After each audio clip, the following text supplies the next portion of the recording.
Salut à tous, nouvelle vidéo. Du coup, Ok les gars, je fais ma petite pause d'apprentissage d'ICT pour du coup vous faire la vidéo du récap des trades aujourd'hui. Alors là sur DXY, pour ceux qui suivent, parce que je suis le prix, genre vraiment je suis tout. Et j'étais aussi sur DXY, le prix il a bien eu ses réactions, voilà, un order flow haussier. Jusqu'à là en réalité j'étais encore haussier et j'avais le biais à ce que le prix il vienne chercher du coup les hauts qui sont là. Sauf que le problème c'est qu'en fait le prix il nous a montré une invalidation de la dernière order block qu'il fallait respecter, du coup qu'il a respecté, mais qu'au final on a dépassé et on l'a cassé avec un corps. Après ça, du coup, on est remonté pour respecter l'order block qui est ici pour ensuite vendre fortement à la baisse avec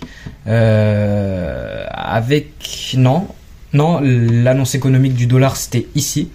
Mais qu'est-ce qu'on avait sur l'euro? On avait aujourd'hui, ce qu'on avait aujourd'hui, c'était la journée des flashs des PMI. Aujourd'hui c'était le jour des PMI.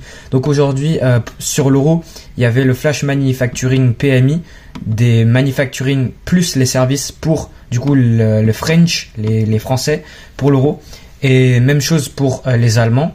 Du coup ça c'était pour l'euro pour à 9h15, 9h30, et puis à 10h30 on avait eu la même chose pour le livre, donc pour les Anglais. Et puis à 15h45 cet après-midi, on avait eu la même chose pour le dollar. Donc voilà pour les annonces économiques aujourd'hui. Et j'ai pu du coup en profiter de... j'ai perdu sur celle de l'euro. Je suis con, je vais vous expliquer l'erreur. Et normalement j'aurais dû profiter sur celle de l'euro. Et j'ai profité sur celle du dollar. Donc voilà, je vais vous expliquer tous les trades. Alors sur l'euro, déjà... donc sur l'euro contre le dollar... J'ai un biais bullish à ce que le prix il vienne chercher les buy stops qui sont au-dessus de ici, là où j'ai mis du coup l'œil, et j'avais dit ça dans la vidéo précédente et encore avant, et du coup c'est ce que le prix est venu faire, il est venu bien liquider ça. Mais avant de faire ça, moi je suis acheteur depuis l'order block qui est là. Malheureusement j'ai pas pu prendre un achat à partir de l'order block qui est là, parce que moi je veux toujours que le prix il part plutôt profondément dans le prix, alors que là on a vraiment réagi de l'order block, de l'ouverture à partir de la mèche au pips près. J'avais expliqué ça dans la vidéo précédente. Si vous prenez du coup là la boîte rectangulaire elle est mal faite, mais là si on prend la ligne, le prix il a touché tout pile au même prix. Le prix il a touché les 0,6 239, non pas 0,6 240 ou 0,6 238, je précise bien, c'était vraiment le numéro près. Du coup on l'a touché tout pile, l'algorithme il a bien fait ça, et après on est passé à la hausse. Sauf qu'après on est venu respecter l'order block qui a été créé après la vente que j'ai pris hier, et on a respecté ça et on a créé un setup de mitigation block, et c'est là où j'ai pris une vente ici. Donc là voilà, j'enlève le verrouillage, et donc voilà la vente que j'aurais prise. Alors que moi en fait c'est con, ce qui est con c'est que moi j'ai un biais à ce que le prix il soit haussier, parce que j'ai un biais en fait le problème c'est que j'avais un biais haussier aussi sur DXY, donc ça veut dire une baisse sur l'euro USD, et c'est pour ça en fait le problème c'est que j'étais pas sûr sur qu'est-ce que DXY, sur qu'est-ce que le dollar voulait faire. Donc le dollar il était bel et bien baissier, donc voilà, mon biais était le bon. Donc tout ce que je veux dire c'est que c'est con, j'étais en vente alors que je suis en biais acheteur. Quand je suis en biais acheteur, je veux acheter, je veux pas vendre. Donc voilà, j'avais une petite indécision sur qu'est-ce que le dollar voulait faire. En gros le setup que j'ai pris ici, on a respecté l'order block qui est ici, donc voilà on a réagi, on est revenu le tester, mais sans dépasser le haut qui est là. On a échoué de venir faire un nouveau haut, et après on est venu casser le bas qui est là. Donc ce bas là, cette bougie baissière pour acheter qui a échoué de casser ce haut ici, ça devient quoi? Ça devient un mitigation block. Et une fois que le prix il a retracé pour revenir dedans, qu'est-ce que j'avais? J'avais ma confirmation du coup. Donc là j'ai ma mitigation block, en tout cas c'est ma zone d'intérêt qui overlap aussi avec cet order block baissière. En gros juste le prix, c'était aussi juste une continuation globale du prix, parce que moi je vois un signe de faiblesse avec le fait que le prix il crée ce double haut descendant, donc ce haut qui n'est pas venu dépasser ce haut là, qui est venu respecter l'order block de derrière ici. Et donc là le prix il est en tendance baissière, là il baisse. sauf que c'est juste un retracement d'une tendance haussière pour revenir dans le breaker qui est ici et précisément la zone qui est là, mais je vais expliquer ça juste après. Donc deux choses, un setup de mitigation block. C'est un bon setup. Le setup il est bon, mais en réalité le prix il est haussier. Le prix il est revenu dans la zone là où le prix il devait repasser à la hausse à partir de là. Donc la vente, ok, on a eu une réaction. Logique, on va avoir une réaction de la mitigation block. Ok, de cette PD array, on va avoir une réaction, c'est normal. Du coup, j'en ai profité vite fait, mais le prix en réalité il voulait monter à partir de là. Ça, c'était juste un freinage pour ensuite repasser à la hausse durant les manufacturing j'arrive pas à dire pardon, mais le PMI là des Français et des Allemands. Donc j'ai pris la vente. Donc voilà ma zone d'intérêt. Ma zone d'intérêt pour vendre. Quelle était ma confirmation? Déjà de une, en réagissant de la zone, on a cette belle bougie baissière englobante qui englobe la bougie précédente. Et dès qu'on vient retracer dans la nouvelle order block qui serait créée dans la mèche, qui est du coup ici sur le 5 minutes une rejection block. Mais sur le 1 minute, qu'est-ce que c'est en réalité? Sur le 1 minute, du coup je repars. C'est juste un retour dans un nouvel order block qui est créé dans la bougie englobante qui a réagi de la mitigation block. Pour ceux qui trade pas ICT, pour ceux qui regardent cette vidéo et qui trade pas ICT, ça peut vraiment être très dérangeant tout ce que je suis en train de raconter, mais voilà, c'est les concepts de ICT, c'est complexe. Il y a un train qui passe, donc si vous l'entendez dans le fond, je sais pas, je pense pas normalement. Mais voilà, donc là on a eu la belle réaction baissière à partir de l'order block. Là on crée la mitigation block, pardon. Et là on crée ce nouveau dernier mouvement acheteur pour vendre, donc la nouvelle order block. On est revenu la fermer et dès que j'ai vu une petite impulsion à la baisse, j'ai pris la vente. Stop loss au-dessus, enfin au niveau du haut de la mitigation block et le prix il a bien baissé. Sauf que là le problème, il est quelle heure? La pile, il est 9h15, ouais il est 9h15, ici c'est écrit 3h15 parce que c'est l'heure de New York sur mon TradingView. Mais du coup le manufacturing PMI sort, enfin le truc PMI des Européens, voilà le PMI européen pour les services et pour le manufacturing il sort et le prix il monte. Pourquoi? Parce que la data elle est sortie bearish pour le dollar et vu qu'on trade contre le dollar, c'est bullish. En réalité quel était le setup à prendre? Donc j'ai vendu, c'était une perte, donc voilà, ça c'est un setup perdant. Mais en réalité le setup à faire, c'était juste, tout simplement. Donc là le prix, il est revenu dans l'order block qui est là derrière là. Donc voilà, on est venu toucher ça tout pile, on est venu là-dedans, et ça, le prix il est haussier. Moi je suis haussier. Ça là, ce mouvement à la baisse, c'est juste un retracement pour revenir dans cet order block. Là on remonte, et là ce mouvement baissier sur lequel j'ai vendu, c'est juste un nouveau retracement pour revenir où? Dans le breaker block. Alors je parle de mitigation block, order block, rejection block et maintenant breaker block. Pour les traders qui sont pas des traders ICT, ça peut être juste n'importe quoi, mais voilà. Je suis désolé, mais c'est comme ça. C'est les concepts, c'est comme ça que voilà, c'est l'algorithme du marché. Là on crée une breaker block. Qu'est-ce que c'est? Tout simplement on a cassé vers le bas pour ensuite casser vers le haut. Donc ce mouvement acheteur pour vendre ici, il se fait mitiger encore une autre fois. Donc là le prix il revient dans ça.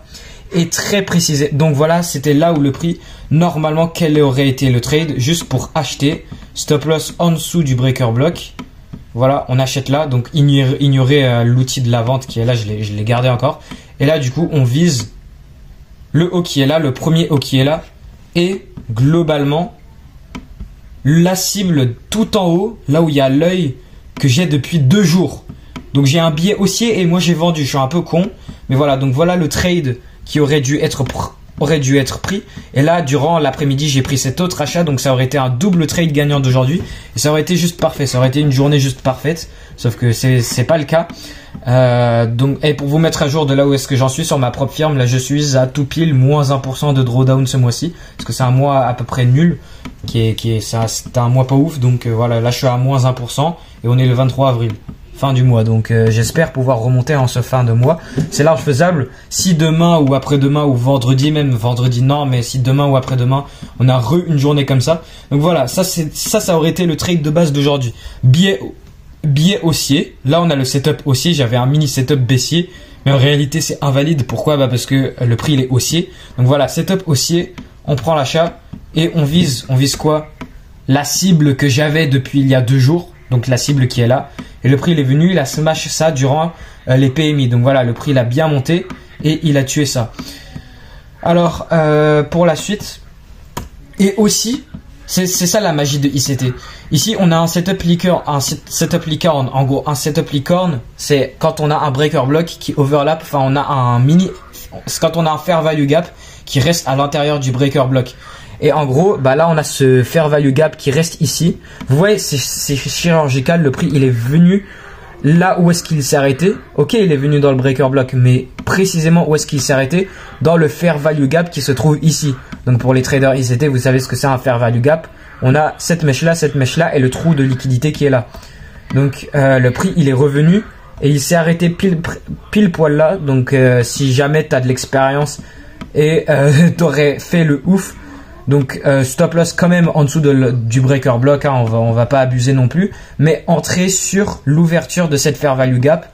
Là ici tu aurais ciblé du coup la cible qui est du coup le haut tout en haut là où j'ai l'œil, la cible de base que je vous explique depuis le début de la vidéo, et là tu aurais attrapé un trade 1 pour 20 en une journée en plus du trade qui suit juste après. Donc tout ça c'est possible, hein, le prix il s'est arrêté tout pile sur la fair value gap en revenant dans la breaker block. J'avais juste la mauvaise vision sur le moment. Je sais très bien qu'est-ce que le prix il fait maintenant, mais il fallait bien savoir sur le moment. Donc voilà, perte ici. Et là qu'est-ce qui se passe? Donc là on a cette cassure de structure qui casse la structure. Là on a cette nouvelle breaker block. Donc là déjà on a un setup breaker block ici, mais là on a un nouveau breaker block. Et là ce qui est cool dans ce setup, c'est qu'on a une SMT avec le dollar. Une SMT c'est quoi? C'est une divergence. Du coup c'est le même setup mais à l'inverse sur le dollar, sur le DXY. Donc je parle de breaker block ici. Pourquoi? Parce qu'on a cassé vers le bas pour ensuite casser vers le haut. Donc c'est un breaker parce qu'il casse, c'est dans le nom break. Voilà, il a cassé vers le bas pour casser vers le haut. Donc ça c'est un breaker block.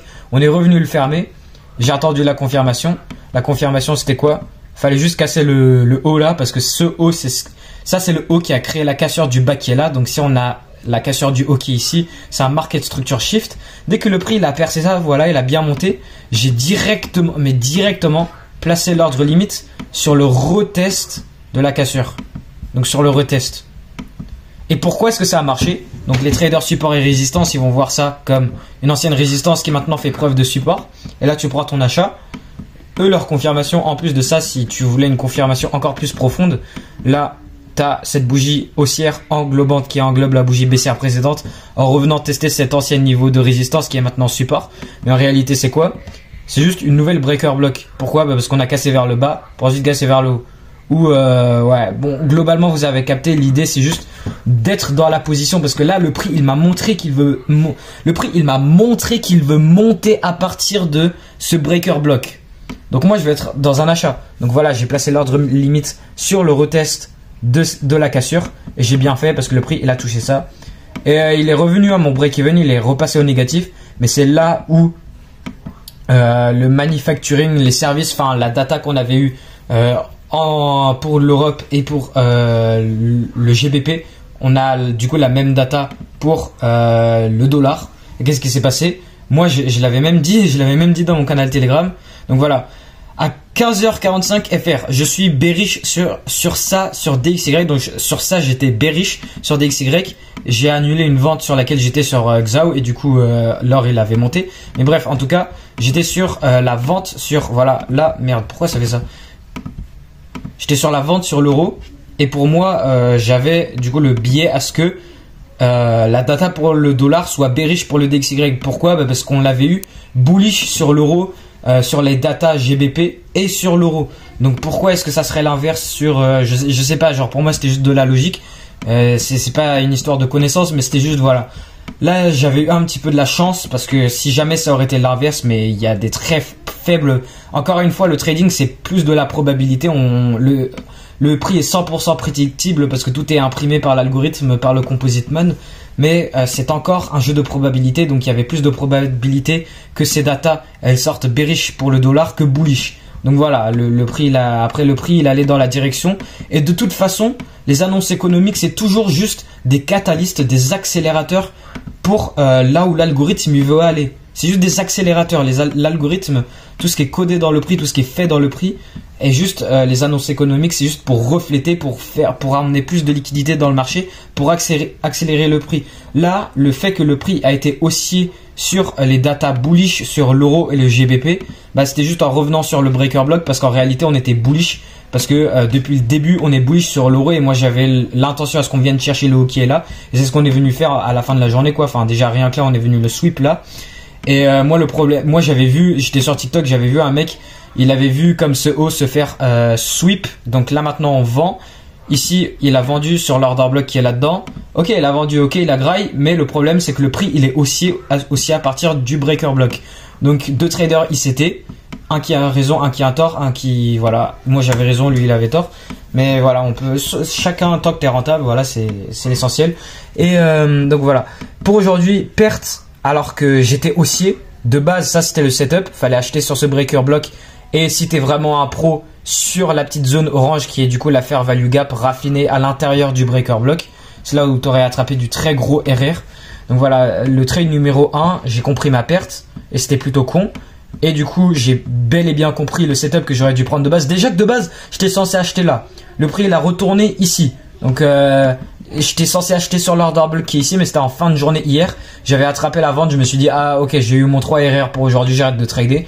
Donc même si ici j'avais eu une bonne entrée, je serais même pas entré. Déjà que heure de New York, il est 9h45, donc ouais c'est tard. J'ai pas pu entrer dans ça.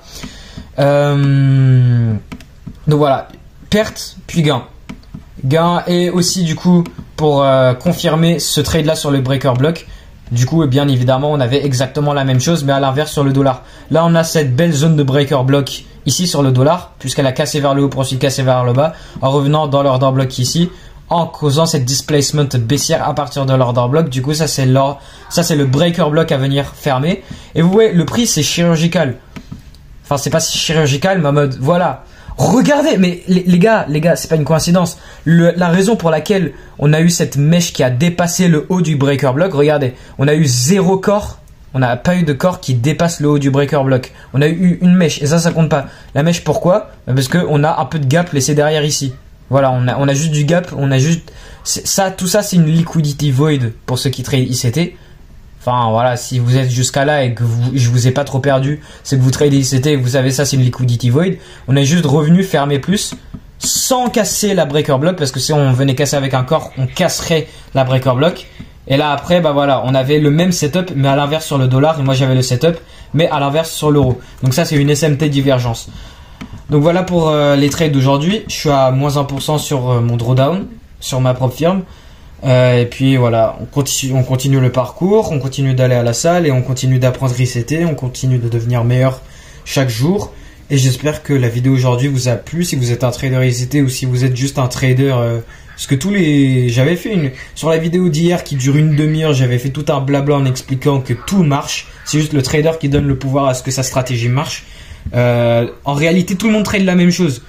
Un trader support et résistance, un trader trendline, un trader. Enfin, t'as tous les types de traders. Je vois les Lambo Raoul ou FX Alex sur YouTube ou n'importe quel trader. Je suis dans des serveurs, dans des canaux Telegram. Il y a tout le monde qui a des manières de trader différentes, mais à la fin de la journée, tout le monde est en train de suivre l'algorithme du marché, mais d'une manière différente. ICT, c'est genre le red pill du marché, c'est genre la vérité. Mais du coup, tu peux trader n'importe quoi et être rentable parce que